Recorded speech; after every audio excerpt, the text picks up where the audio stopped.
morning, students. Today we start the new chapter of geography, that is drainage. So first of all, the question comes in the mind that what is drainage?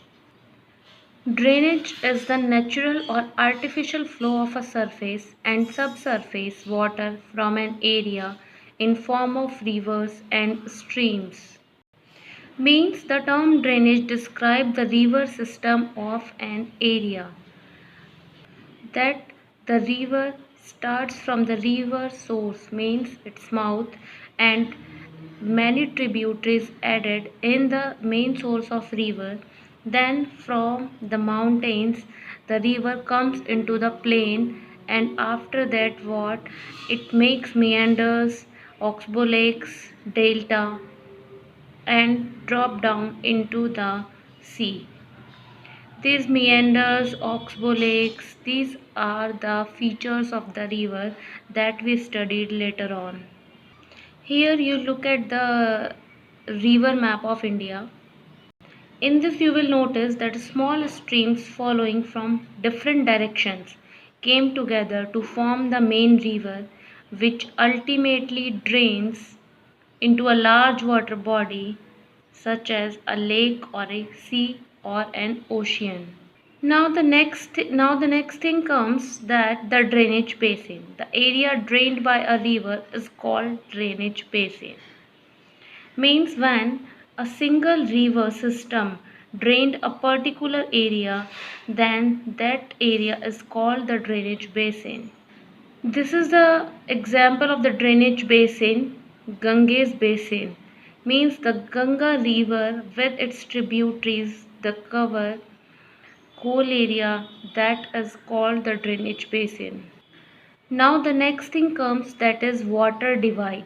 So what is water divide? A elevated or upland area. An elevated or upland area or mountain separates two drainage basins is called as water divide. Means when the river divided into two parts, into two streams, by an upland area, by a mountain. So what that upland area or that mountain is called the water divide. Means that these mountains or the upland area divided a single river into two streams, so that division is called the water divide. Here is the another picture of water divide, in which you can see that the drainage divide divided two streams, that is drainage basin of stream A and drainage basin of stream B. Now we come to the features of river. First of all, the feature come that is gorge, a narrow valley between hills or mountains, typically with steep rocky walls and a stream running through it. When a thin river cutting down the mountains and make the path, then it is called gorge. Means it is making a narrow valley between the hills by making its own way. This is you look like that two walls, and between that a single strip of river was is flowing. So now you understand that what is gorge, that between the two mountains that a single stream of river is passing, narrow stream is passing, that is called a gorge. Now come to the next thing, that is the meanders and oxbow lakes. What meander? Meander is a curve in a river. You see like that the snake like curves that are called the meanders. When the river comes into the plain from the mountains, then the river formed the meanders. During its course, the river formed the meanders, as you see in this picture, that the curves, sharp curves, that are called the meanders. You can also see like this that the shape of a snake, when the snake moves, it his body moves in the curves, so that curves are the meanders, and you can imagine snake as a river. So that curve in the snake means that curve in the river is called meander. Here it is that meanders form a snake-like pattern as the river flows across a fairly flat valley floor. The position of the curves changes over time. Means the position of these curves changes with the time. Now here comes the Oxbow Lakes. An oxbow lake is a U-shaped lake that forms when a wide meander of a river is cut off, creating a free-standing body of water. Means when the river changes its path before what it is flowing, then it changes their path, then a U-shaped pattern is left with the water. That is called the Oxbow Lake. As you see in this picture, that what is Oxbow. Now here you can clearly see this. Means when a part of river separated from the main course of river, then in the U shape, then it is called the Oxbow Lake. Now next thing comes, that is delta. A river delta is a landform created by deposition of sediments that is carried by a river as the flow leaves its mouth and enters slower moving or stagnant water. The river perform intensive erosional activity in their upper courses and carry huge loads of silt and sand. In the middle and the lower courses, these rivers form meanders, oxbow lakes, and many other depositional features in the floodplains. They also have well developed deltas. The deposition of silt and sand divided the main river into different distributaries. Then what happened that this forms delta before going down into the sea or ocean. Here you see the another picture that in it showing direction of flow of the river, then forming the meanders, then sediment deposits, and what forming the oxbow lakes, then distributaries that form the delta before drop down into the sea. Now the drainage system in India. Himalayan drainage system and the peninsular drainage system. If we talk about Himalayan drainage system, that is Indus, Ganga, Brahmaputra. These are the examples. And when we talk about the peninsular drainage system, Godavari, Krishna, Kaveri, these are the examples of peninsular drainage system.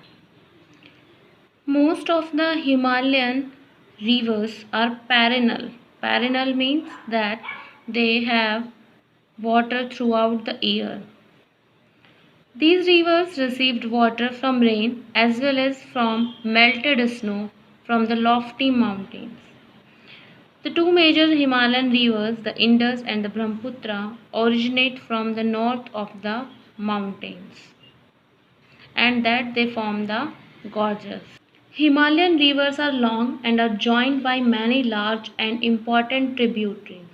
A river along with its tributaries may be called a river system. Now the peninsular drainage system means what are the features of peninsular rivers. The main water divide in peninsular India is formed by the Western Ghats, which runs from the north to south close to the western coast. Most of the major rivers of peninsula such as the Mahanadi, Godavari, Krishna, Kaveri flow eastwards and drain into the Bay of Bengal. These rivers make deltas at their mouth. There are enormous small streams following west of the Western Ghats. The Narmada and Tapi are the only long rivers which flow west and make estuaries, not the deltas. The drainage basins of the peninsular rivers are comparatively smaller in size. Here we look at the comparison of the differences between the Himalayan and peninsular rivers. In Himalayan, they originate from the glaciers, and in the peninsular rivers, the rivers originate from the plateaus. In Himalayan rivers, catchment area is very large, and in peninsular rivers, catchment area is small.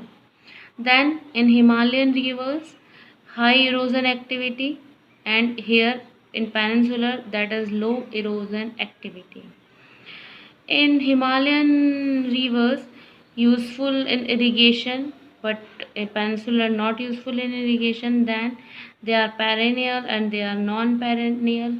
Examples are here in Himalayan Indus, Ganga, Brahmaputra, and here in peninsular rivers that are Mahanadi, Godavari, Krishna, Kaveri, Narmada, Tapi, etc.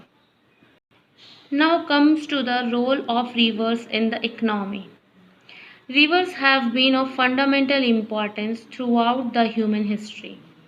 Water from the rivers is a basic natural resource essential for various human activities. Therefore, the river banks have attracted settlers from ancient times.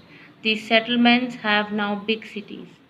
Using rivers means rivers used for that irrigation, navigation, hydropower generation, and special significance of the hydropower generation, particularly to a country like India, where agriculture is the major source of livelihood of the majority of its population. River mainly in India used for the irrigation, as seen here that major agriculture is the major source of livelihood. So mostly rivers are beneficial for the irrigation of the fields. But nowadays, what happened that the growing domestic, municipal, industrial, and agriculture demand for water from rivers naturally affects the quality of water. As a result, more and more water is being drained out of the rivers, reducing their volume. On the other hand, a heavy load of untreated sewage and industrial waste are emptied into the rivers.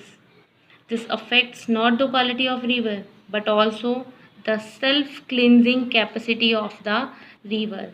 You understand that self-cleansing capacity of river means that river itself have the capacity to clean itself.